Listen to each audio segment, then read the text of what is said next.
crack a huge amount of magic packs. I recently bought a booster box of Iconic Masters off of Target.com. Yes, they do have booster boxes sometimes through third-party sellers, and I happen to have a whole bunch of rewards points. So what I did was I was searching around and I saw that they had this booster box of Iconic Masters, and I was like, well, that's something to spend reward points on. So went ahead and cashed those in and got the booster box. And originally I was going to save it to draft with, but then my play group has been kind of disrupted by baby births. So what I did was I cracked it open. I put some aside for a kind of a chaos draft with a few other packs of different sets. And then we're going to open these and see what we can find. And actually I might grab some scissors in a second so it's not horribly loud. And then we also have some Dominaria Remastered, Zendikar Rising, and Ikoria. So we'll open all these up and see what we get.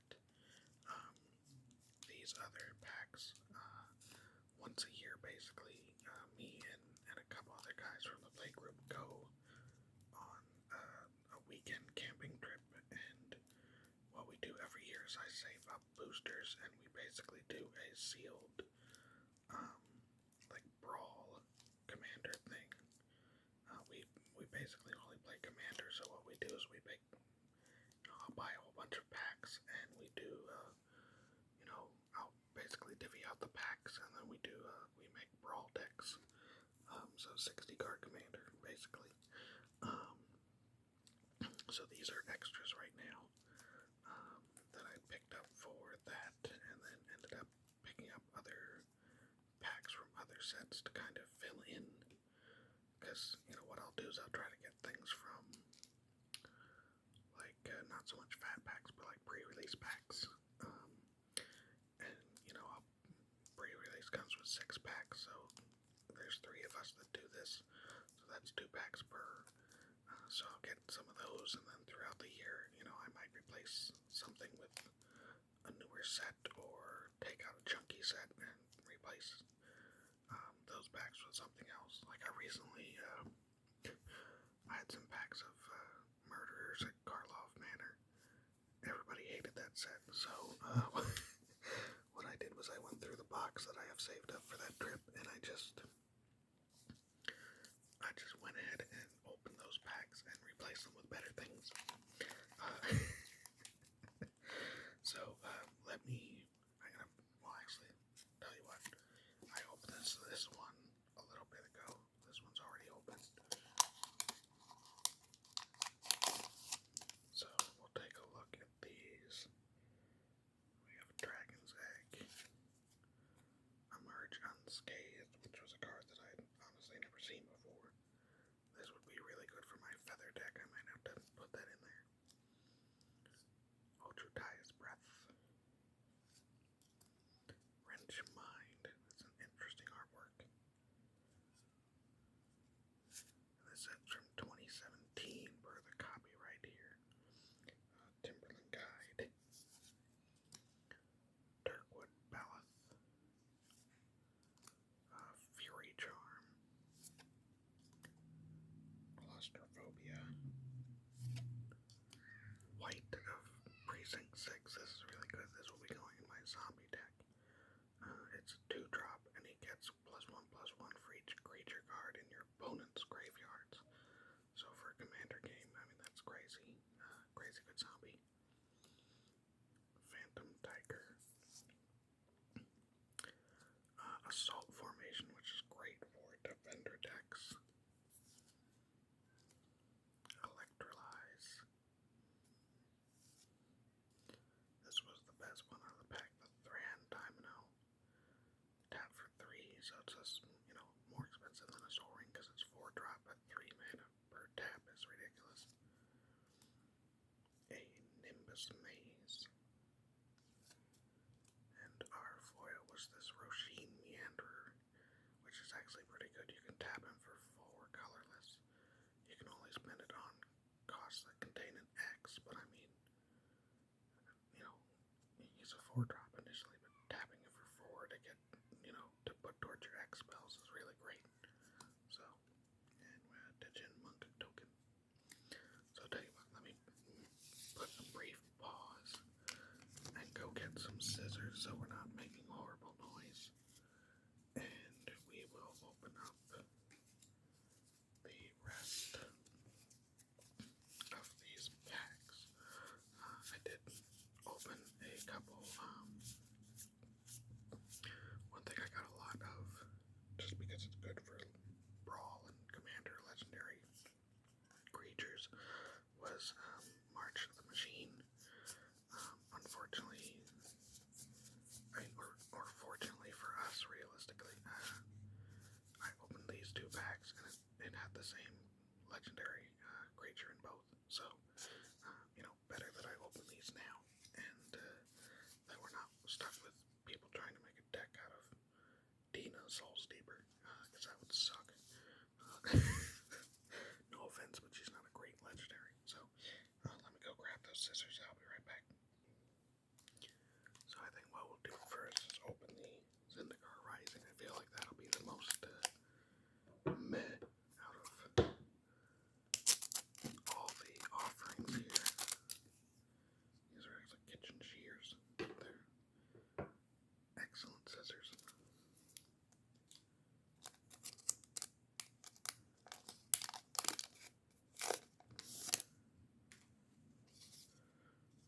I kind of liked Zendikar Rising, or at least some parts of it. Obviously the biggest thing was those, land on one side and spell on the other, which, I mean, to an extent works sometimes, but it's also, the spells were almost seemed a little overcost, and the lands entered tapped. So, the big ones that everybody wanted, obviously, were the dual-sided lands, so you'd have a land type on one side and then a different land type on the other. So you have the choice, the modal land cycle.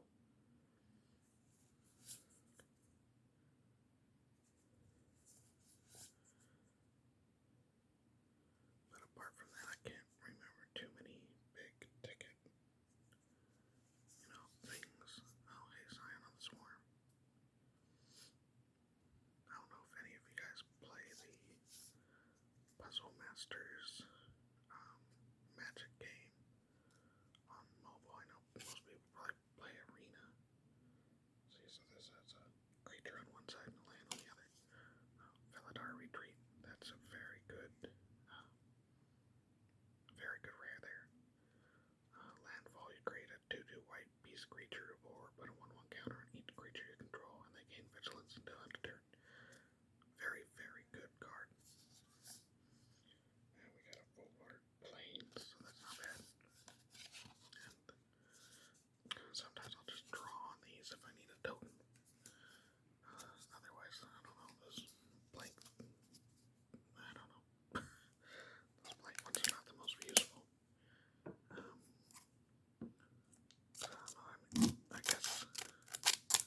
I guess in sealed you might need something like that, but like in constructed, it just seems like either you're playing one side of the card or the other, or if I have a 2-sided card, and I'll just pull out a sleeve, or I'll play with. Sometimes I'll just play with the matte dragon. What is it called? What's the name of that company? Dragon Shield sleeves. Because you can't totally see. Like you actually have to look at the back of the card to see through those matte clear ones. But like I have a werewolf deck, which obviously is all about flipping, and I just have them in the clear its sleeves. And hey, does my playgroup know what I just pulled? Probably. Do I care that much? Honestly, no, because they know I'm playing werewolves.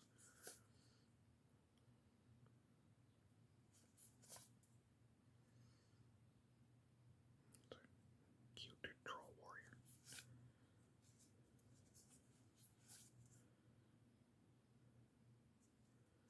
This one's a good little mana fixer.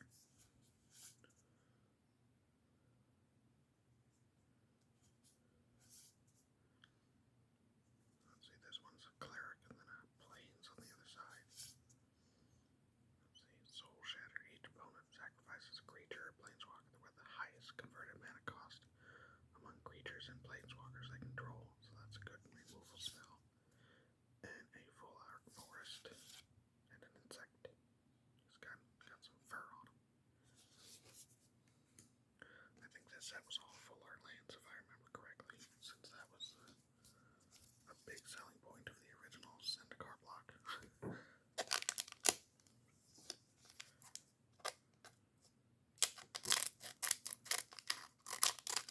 Now it's like sometimes they'll give you full art lands and then sometimes they'll be cheap about it. Seems like every set has a,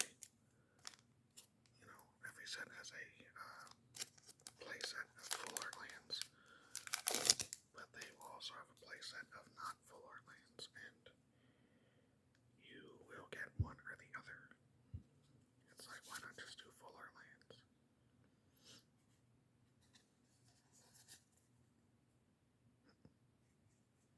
That's a good one for the feather deck.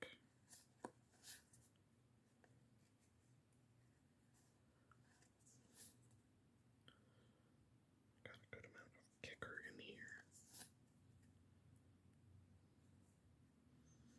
Kicker costs always seem like really high. Like if the original spell's cheap, then the kicker isn't too bad, even if it has a high price tag, because you figure, okay, maybe early game I'll play it for cheap, and late game if it comes up, I play the kicker cost. I really like that art. That dragony thing he's riding looks cool. But when the base cost is like 3 and then the kicker is another 3, it's like, do I have to?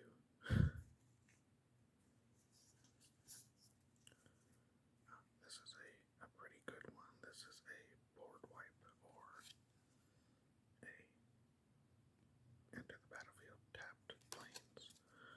It is an expensive board wipe. It's 8, but in times of need, figure out which side you want. And a full mountain. There we go. Okay, last pack of Zendikar Rising.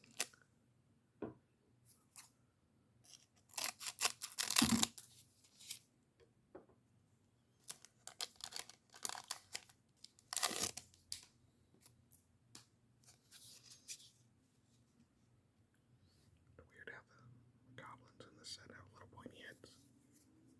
They all kind of look like xenomorphs or something.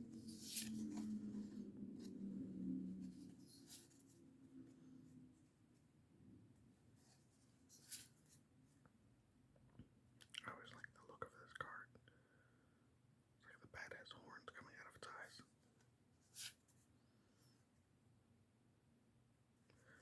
Territorial Scythecat, if you've never played it, is actually much better than most people think.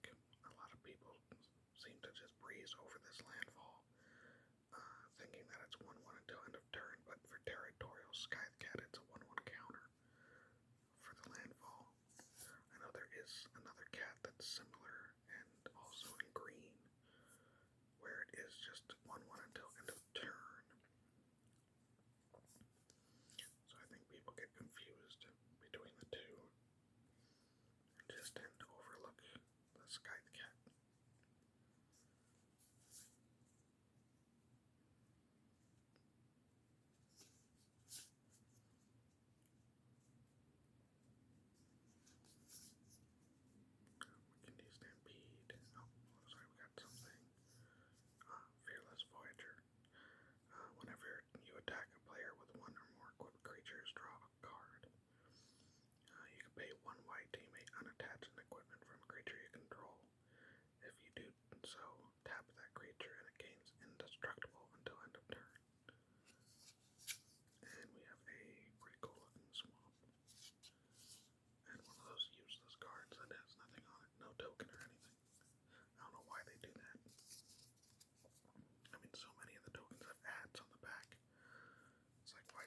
bats on both sides, right? I think next we'll open Dominarium Remastered. I really love this set.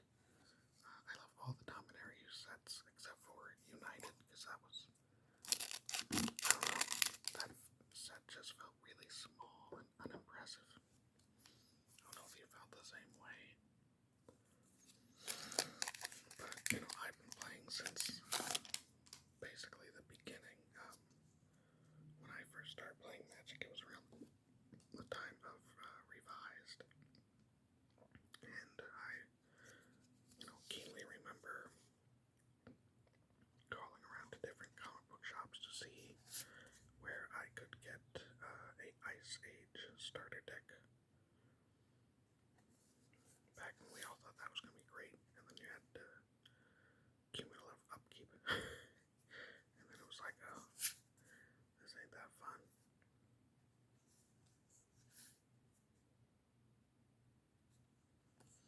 But I did end up finding a comic book shop, honestly not too far from where I live now, which wasn't too far from the house at the time that had them in stock. And I went to that store and got a starter deck. These layers are really great. 3 colors. You have to return a land to your hand, but same thing as those 2-drop.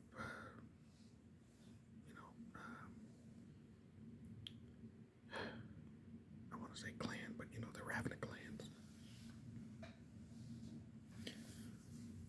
But really good for 3-color decks. This is a fun card too. All goblins get +1/+1, and they're also zombies.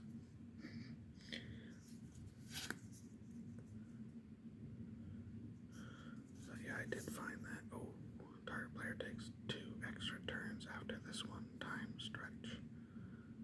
Very good. I don't know if I have that card normally. And I like these more classic looking islands, or just classic looking lands in general. And a nothing card. Obviously time stretch. I have a mono blue counters and make you cry deck, and this might be going in there. And then we have Tetova, a very, a basic commander, but one that, works. Card advantage is always good.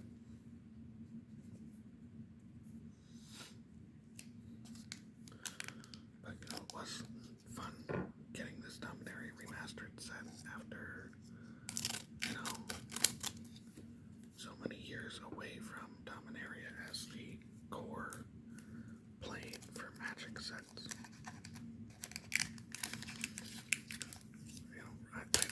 To an extent, I liked Ravnica Remastered, but it seemed like it was too soon almost,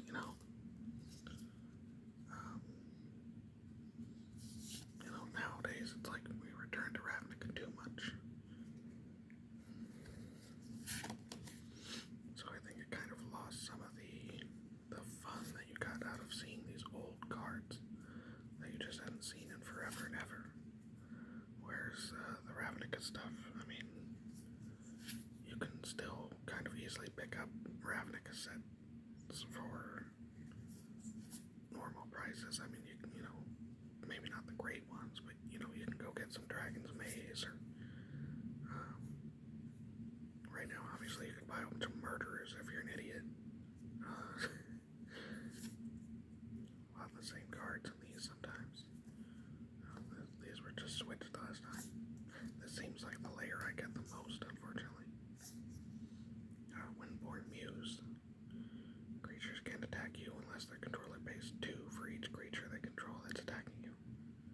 I might have to put this in my feather deck, because right now I have the Steward of Baird, if that's his name, I forget, something like that, where you had to pay 1, but she's even better. High Tide, that's a cool, very nice artwork there. Ooh, Mystical Tutor. This is my second Mystical Tutor, but this one's a foil and a different artwork. search your library for an instant or sorcery feat, then shuffle and put that card on top. And a cool old mountain and an elephant.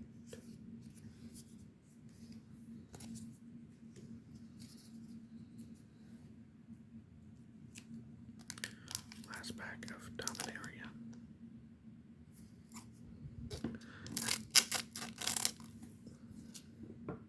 I'll try to cut those slower next time. That's just a loud pair of scissors, I don't know. But it's also the only one that'll cut through these, efficiently. I've always thought about making an eye deck, but there just aren't enough of them.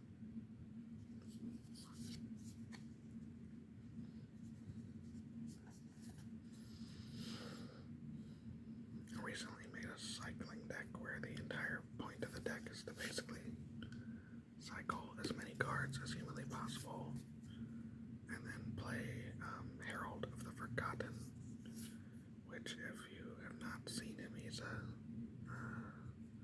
think it's an 8-drop. It's a 6/6 flyer, and when he comes onto the battlefield, all permanents in your graveyard with a cycling ability are put onto the battlefield. So basically, I cycle like half my deck until I get him, and then I play him, and then my entire graveyard ends up splashing onto the battlefield.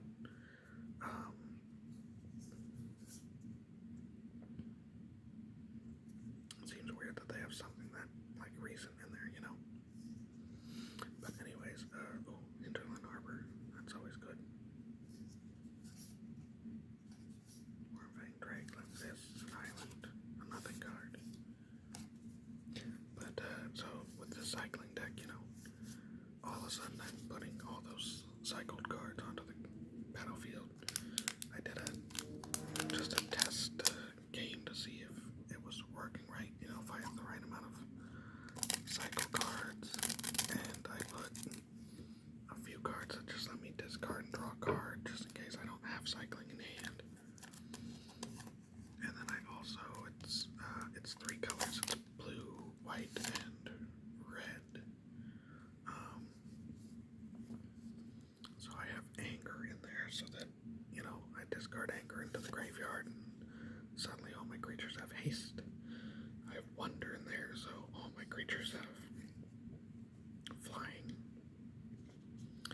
So by the time I dropped Herald of the Forgotten, all my creatures had flying and haste, and I basically had 92 points of damage drop onto the battleground in one fell swoop, not counting what I already had on the field. So I'm hoping to take that this week and see if I can get it to work with my play group, or if they kill me before I get that far. I like this card. It gives all your flyers Ward 2, basically. This was before Ward was a keyword, so. Oh, Void Beckoner.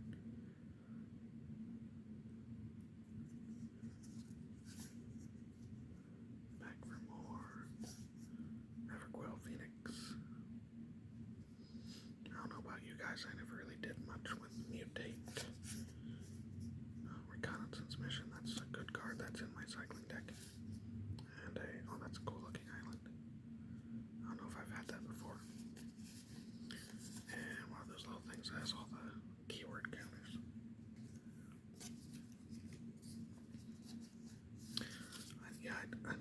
I think, did I build a Mutate deck? I want to say no, but I wouldn't be surprised if I have one that I forgot about, or maybe one that's not like fully a Mutate deck, but has a good amount of Mutate in it. I don't know, I like Ikoria to an extent. I did like those Godzilla cards they did. I have a few of those. I never end up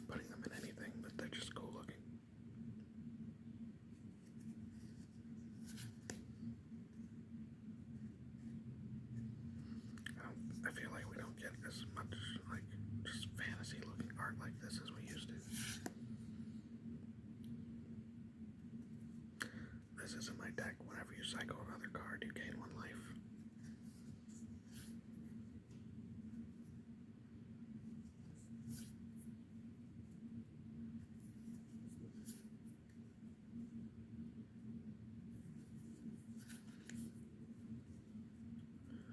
As I was saying before, I liked all of the Dominaria sets except for United. I really just didn't feel like it did anything.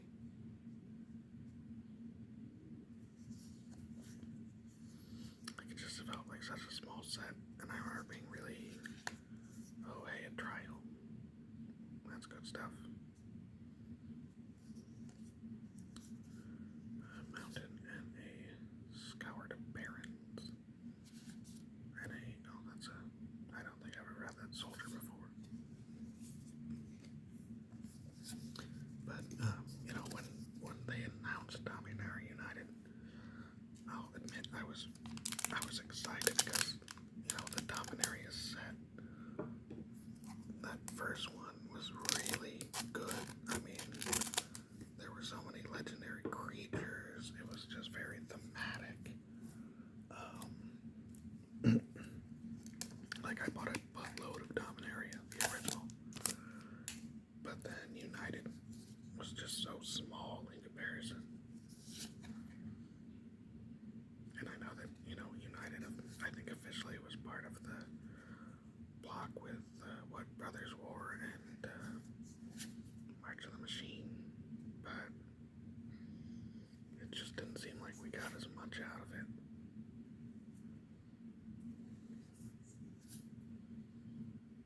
Like, I picked up a whole bunch of the Ajani out of there, but apart from that, I can't name too many cards that I was, like, actually excited to get from that set. The full art lands were beautiful, but, I mean, if that's the best we can do is, like, really nice full art lands, then, obviously that's a little bit of a downside. Oh, another Void Beckoner.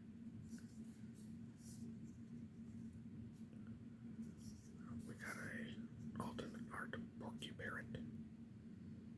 Looks gross. Mythos of Brokos. That's a cool artwork. I feel like we wouldn't get that nowadays. And a mountain.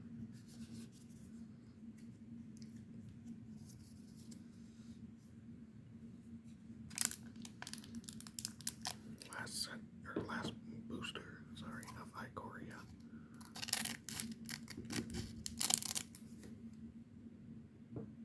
Seems weird nowadays when you get like a set like this where it's just one and done.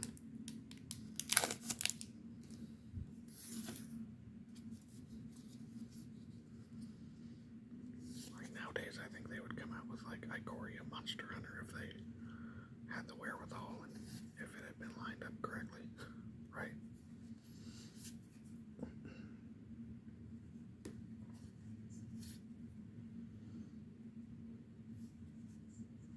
This is totally Monster Hunter, right?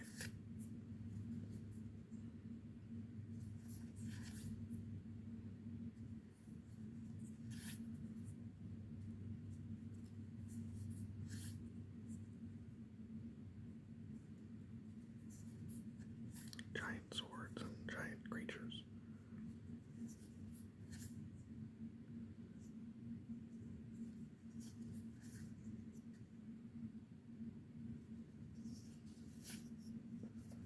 Granted, the magistrate is annoying for commander. Your opponents can cast spells from anywhere other than their hands. So basically, if you get this guy out early enough, they can't cast their commander until they deal with him. Oh, hey. And an octopus. He's cute. He's eating a fish.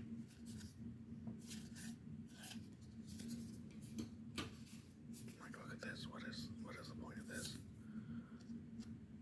It's an ad. And on the other side is the same ad. What are you doing to me? Give me a token.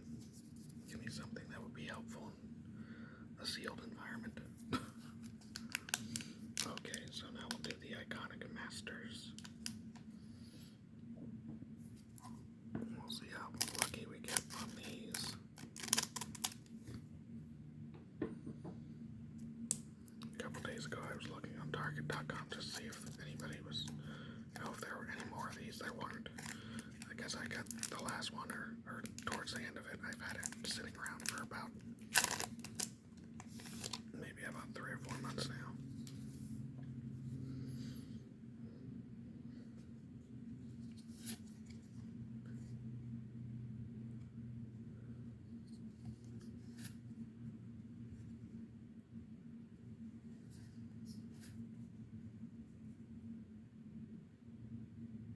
That's pretty good. Of course, then you give it back to them with one counter. That's not the greatest.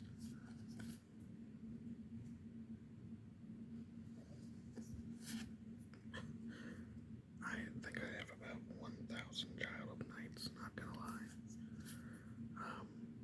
Not too long ago, I want to say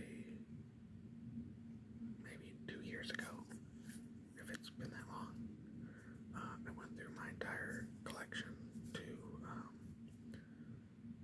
basically to downsize stuff I didn't need and to organize a little bit better. I organized everything by color. And one thing I did was I went through all the cards. I put them in mana order for the color and, type. So I put all the instants on one pile, sorceries in one, creatures, on and on. And I went through and I got rid of, if I had like 5 or 6 or 7 or 8 of a card, I would try to get it down to like 4. Because, realistically, I play Commander. Oh, geez, a Lord of the Pit. That brings back memories. This is old-timey great shit. If you were around in the olden days, Lord of the Pit with, what was it? The Thralls. There was like a Thrall pit that made Thralls every turn or something. You would combo that so that you could get this flying trample 7/7 demon. And in the beginning of your upkeep, you have to sack another creature, otherwise he does 7 damage to you. So you would get the Thrall generator, and you would basically sack the Thralls to the Lord of the Pit every turn. That break button, that's like such a nostalgia bomb right there, the Lord of the Pit. I had one of the old ones from Revised. At one point, right before college, I sold my older cards. So I kept a handful. Like I have an original Gerd Ape. I have an old Nightmare. Just some of those old cards that I always loved.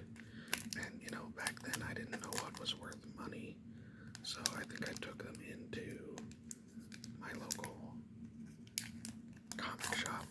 They were basically gonna give me, jack nothing. So I just sold them on eBay. I don't even know if I had a full list of what was in there. But I do miss some of those cards.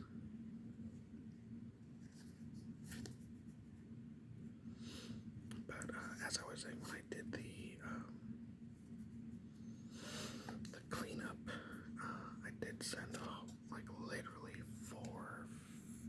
No, it was more than that. Maybe like 8 of those fat pack boxes worth of cards to that. There's a program where they use magic cards to teach kids math skills. I know the professor has mentioned it on his videos before, so I got that address. I emailed them. I will say I did not like their, oh, that's a cool art. I didn't like their, I basically emailed them. I was like, hey, do you guys still need cards? Because, I'm going through stuff. Like I said, I had like 10 Children of Night and 15 Grave Robbers and stuff like that. And what I would do is I would try to keep one of each art maybe, but I was just going to keep 4 of a card.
yourself, look, man, if you're just taking these to like junior highs or high schools to help kids like learn math with like blocking and stuff, why do you need cards that are like useful in current standard? Like that just struck me as weird. Because it's like, okay, well, are you looking through these cards for your collection first, or are you actually using these for the kids? Like, why do you care if it's useful in standard? It's not like these kids are, these kids can just put a whole bunch of cards together and play. You don't need to be playing, standard so that they have to buy more cards. You don't need to be going to the local game store and playing in a standard tournament if we're just trying to teach them how to do math. Boris Garrison, I'll put that aside because I have a box for a channel. Obviously banned in Commander, but a really good card. Oh, and a foil Golgari Rot Farm and an Angel Token. But yeah, I'll tell you the truth, it struck me the wrong way. I did send them all the cards that I put aside, even though half of them were not good in current standard rotation. Because it's like, look, if this is really what you're doing with them, then you should just want cards. Here's a bunch of cards. Kids can play with them. That's what I thought you were doing. I didn't get any, like, thank you letter back or anything. I didn't expect one. They probably saw this old stuff and multiples of things that were not standard legal, and maybe they cursed me, I don't know. But it's like, if you're really doing what you report to be doing, if you're just sending a box of like magic cards to a school so that a teacher can, show these kids what to, kind of do some fun math with blocking and attacking, then you really don't, you don't need standard legal, stuff that's really playable and good for right now, what the hell, so.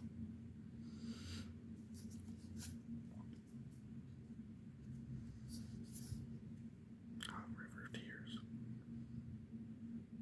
These ones are always a little, like, kooky to me, like, you really have to pay attention.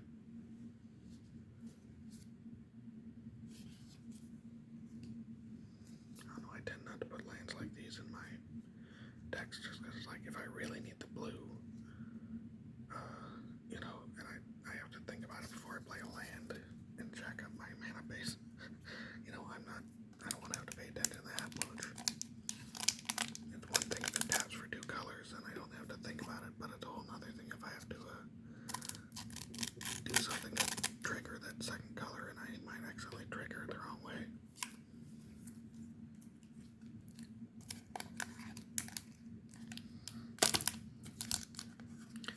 I don't know if you've sent cards to that charity. Let me know if you had a better experience than I did. I know they said something about sending you like a voucher for, something that you could use for taxes, because you've given to a charity. Obviously, like I said, I didn't get anything back from them. Not that I had asked for anything, but, they had my address. It was on the boxes. Boxes, plural, thank you. But yeah, I got, Dark Seal Axe, that's cool. I got these extra cards. I'm sending you extra cards because you're supposed to be using them for kids. And I also sent a whole bunch of, like, life counters, like the, just the cheap ones that you get where it's the numbers on the side and you can spin it. And, I went ahead and included the boxes that I had just so they'd have something to put them in. I thought I was being pretty generous. Jukin the Rising Star. When Jukin dies, you may distribute 5 1/1 counters among any number of target creatures.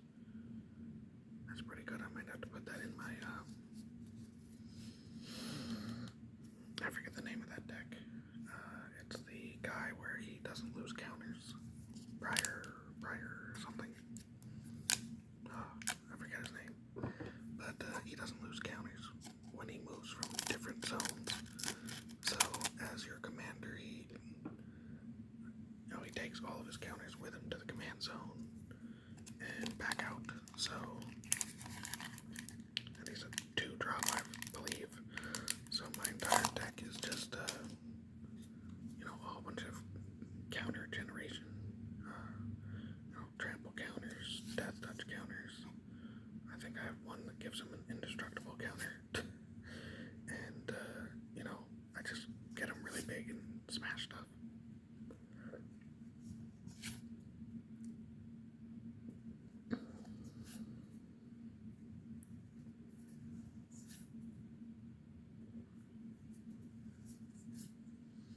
This is such a interesting, collection of cards. You got stuff from a Dominaria set, and then, this is from the Time Spiral stuff, and then this has Prowess, so this is from Dragons of Tarkir, or the Tarkir block.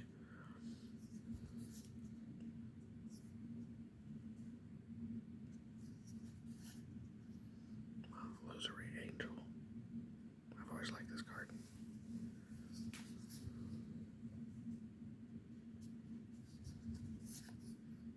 Hypersonic Dragon. Flying in haste, enemy cast sorcery spells as though they have flash. That's pretty cool. I will say he does not look like he is hypersonic.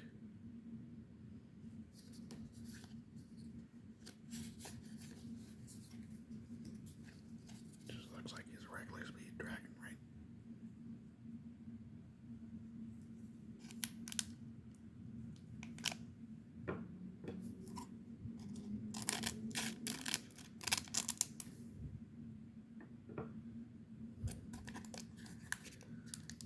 Most recently, set-wise, we got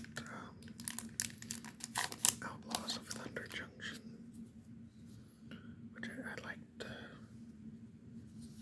The theme of being cowboys seemed a little off. I did like the set overall.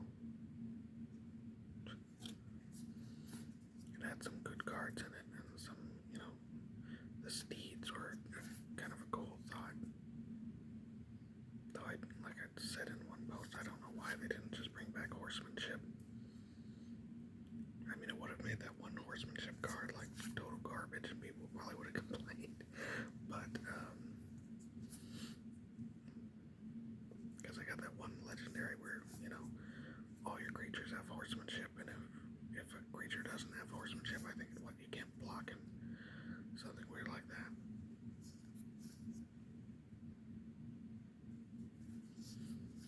Palladium Mirror. This is a soul ring in the form of a creature. Really good card.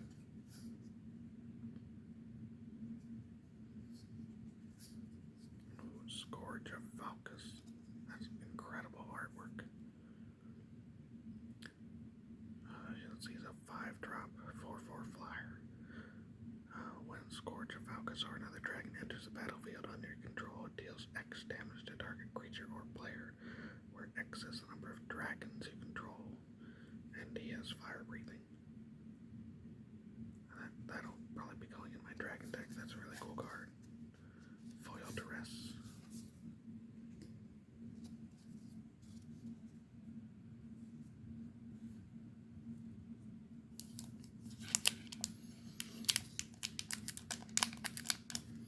But yeah, I mean, I liked Outlaws much. It was a much better set than Murderers at Karlov Manor. That God, I feel like everybody knew that set sucked before it even came out, and then it just did horrible. And hopefully they learned something there.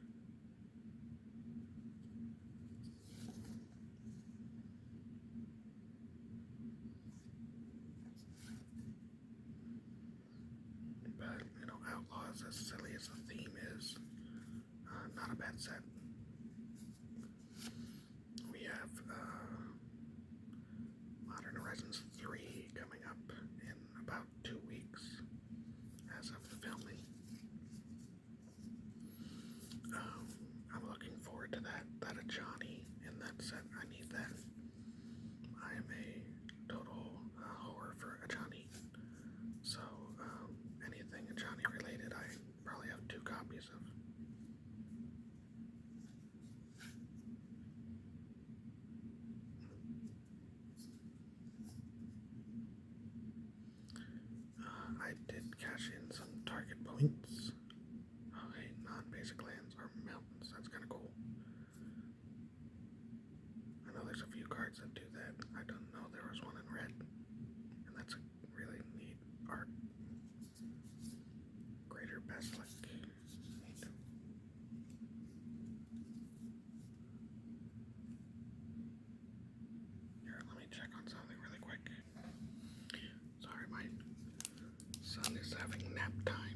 air conditioner's going, or if there's some other sound, I will think that it is him, and it's really hard for me to distinguish his monotone mommy, mommy from, like, you know, just some sound that I'm hearing.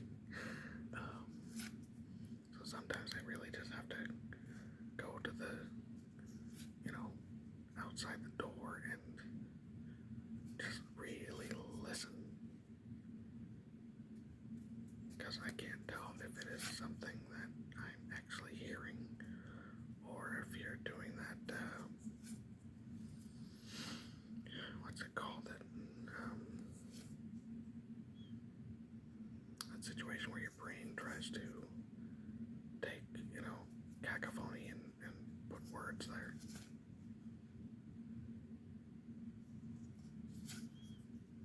You know, this has been great, if nothing else, for all of these dual lands. Austere Command. A great board wipe, because you can be very specific about what you want to wipe.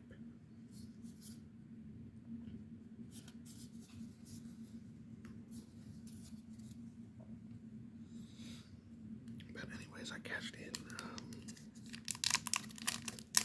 some Target points, and actually no, not Target points, I had some gift cards. My daughter had gotten gift cards for birthday and Christmas, and she tends to forget them when we go to Target, and then she'll tell me how much she has, or thinks she has. Sometimes she's off. And so she had owed me about $50 in gift cards, which she gave me after I purchased the, you know, wares at Target with real money.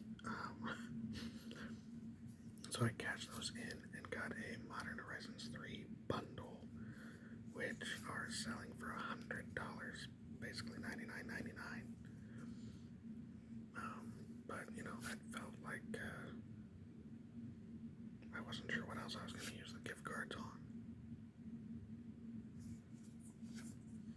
Rather than doing something boring like toilet paper, I figured I might as well, you know, let's use this funds on the Modern Horizon stuff. Hoarding Dragon.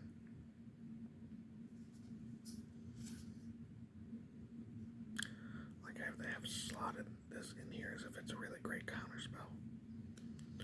I mean, I guess if they can't pay an extra one, but you know, otherwise this is not as good as a counter spell. Blood Baron.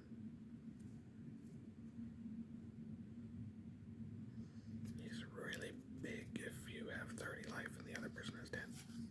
Ooh, a foil of that Scourge of Valkus. That is cool. Might have to gift one of those to one of the guys in my play group. Has a Tiamat deck, and I built a 5-color. Was it Scion of the Ur Dragon? You know, I don't have the Ur Dragon. I never got the Ur Dragon from Commander Masters. One of the other guys in our play group actually pulled that in the draft. But he has a Tiamat deck, and I built a Scion of the Ur Dragon deck, but it didn't really work great. So what I ended up doing was making they had that legendary creature version of Sargon from the Aftermath March of the Machines set. So I made a deck of red and blue dragons with that. So Scourge of Valkus will probably go in there. But I might have to gift the other one. Maybe I'll save it for birthday. And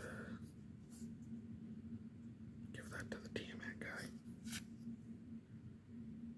I've always liked this artwork.